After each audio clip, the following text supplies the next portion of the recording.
Mary Mitchell Slessor was a Scottish missionary to Nigeria. Her work and strong personality allowed her to be trusted and accepted by the locals while spreading Christianity, protecting native children and promoting women's rights. She is credited with having stopped the killing of twins among the Efik, a particular ethnic group in Nigeria. Early life. Mary Slessor was born on the 2nd of December 1848 in Gilcomston, Aberdeen, Scotland, in a poor working-class family. She was the second of 7 children of Robert and Mary Slessor. Her father, originally from Buchan, was a shoemaker by trade. In 1859, the family moved to Dundee in search of work. Robert Slessor was an alcoholic and, unable to keep up shoemaking, took a job as a labourer in a mill. Her mother, a skilled weaver, also went to work in the mills. At the age of 11, Mary began work as a half-timer in the Baxter Brothers mill, meaning she spent half of her day out of school provided by the mill owners and the other half working for the company. The Slessors lived in the slums of Dundee. Before long, Mary's father died of pneumonia, and both her brothers also died, leaving behind only Mary, her mother, and 2 sisters. By age 14, Mary had become a skilled jute worker, working from 6 a.m. to 6 p.m., with just an hour for breakfast and lunch. Her mother was a devout Presbyterian who read each issue of the Missionary Record, a monthly magazine published by the United Presbyterian Church to inform members of missionary activities and needs.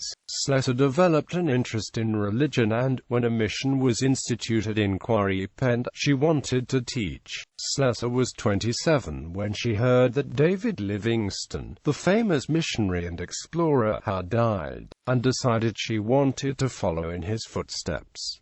Early missionary career. Eventually, Slessor applied to the United Presbyterian Church's Foreign Mission Board. After training in Edinburgh, she set sail in the SS Ethiopia on the 5th of August 1876, and arrived at her destination in West Africa just over a month later. Slessor, 28 years of age, red-haired with bright blue eyes, was first assigned to the Calabar region and in the land of the Efik people. She was warned that the Efik people that believed in traditional West African religion and had superstitions in relation to women giving birth to twins. Slessor lived in the missionary compound for 3 years, working first in the missions in Old Town and Creek Town. She wanted to go deeper into Calabar, but she contracted malaria and was forced to return to Scotland to recover. She left Calabar for Dundee in 1879.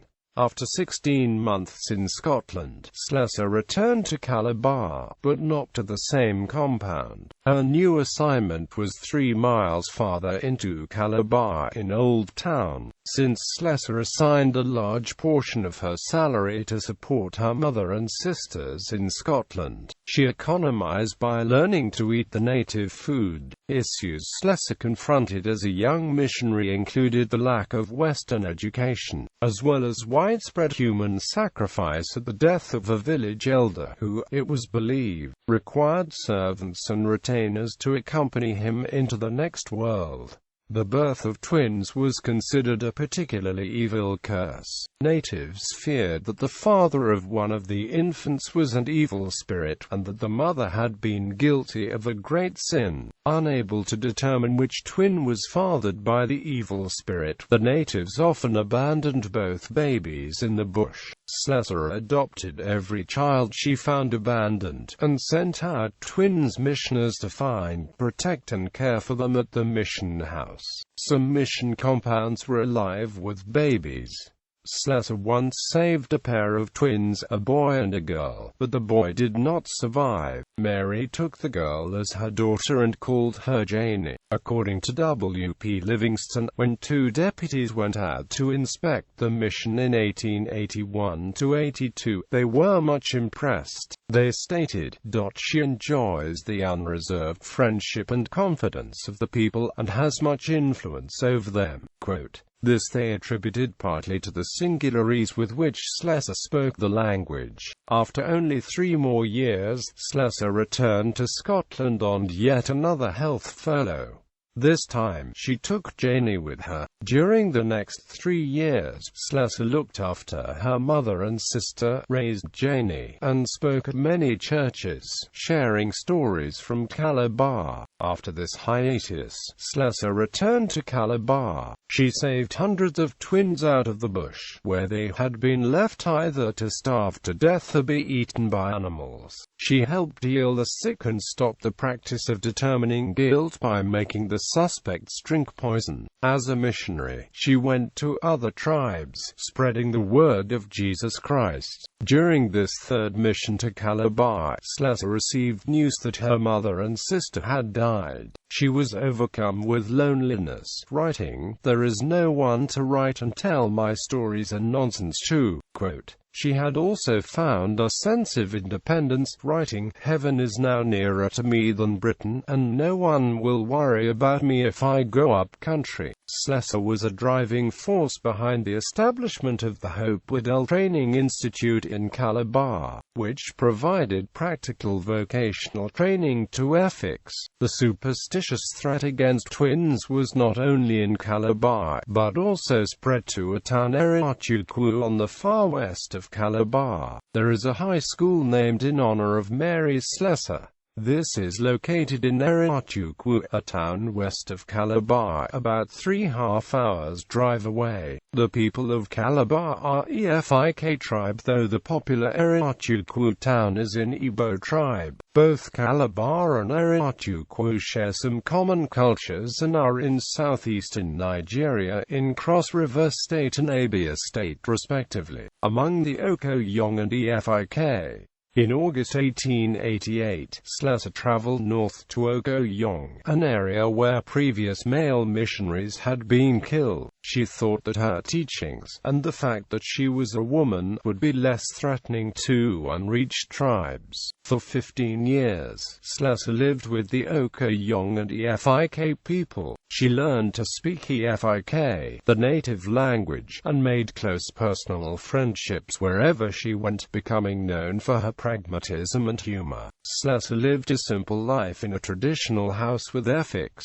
Her insistence on loan stations often led Slessor into conflict with the authorities and gained her reputation for eccentricity. However, her exploits were heralded in Britain and she became known as the White Queen of Okoyong. Slessor continued her focus on evangelism, settling disputes, encouraging trade, establishing social changes and introducing Western education. It was the belief in Calabar that if a woman had twins, one of them had to be a devil, so the twins were left in the jungle in clay pots to die. Mary Slessor successfully fought against the practice of killing twins at infancy. In 1892, Slessor became vice-consul in Okoyong, presiding over the native court. In 1905 she was named Vice President of Iktobong Native Court. In 1913 she was awarded the Order of St. John of Jerusalem. Slessor suffered failing health in her later years but remained in Calabar, where she died in 1915.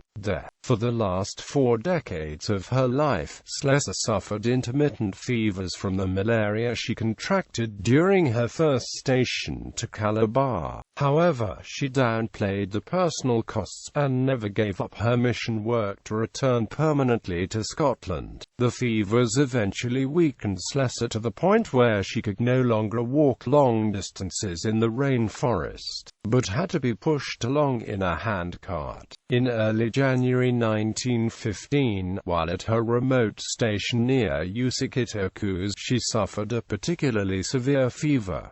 Slessor died on the 13th of January 1915. Her body was transported down the Cross River to Duketown for the colonial equivalent of a state funeral.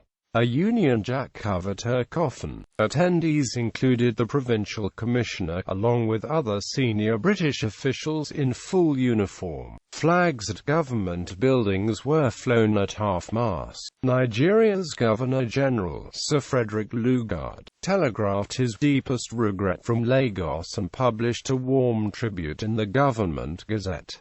Honoured by the Scottish Bank, Mary Slessor was also honoured in 2009 by Clydesdale Bank during the World Heritage Series and the famous Scott Series, where she was featured on the back of the bank's £10 note. The banknote highlighted her work in Calabar. It also featured a map of the area she worked in Calabar and a lithographic vignette depositing her work with children and a sailing ship emblem. Commemoration in Calabar and among the Efiks. Slessor's work in Okoyong earned her the Efik nickname of Obongawa no Okoyong. This name is still used commonly to refer to her in present-day Calabar. Several memorials in and around the Efik provinces of Calabar and Okoyong testify to the value placed on her work. Some of these include Mary Slessor Road in Calabar, Mary Slessor Roundabout, Mary Slessor Church, statues of her at various locations in Calabar, Main Belt Asteroid 4793 Slessor named after her to mark the centenary celebrations on the 13th of January 2015.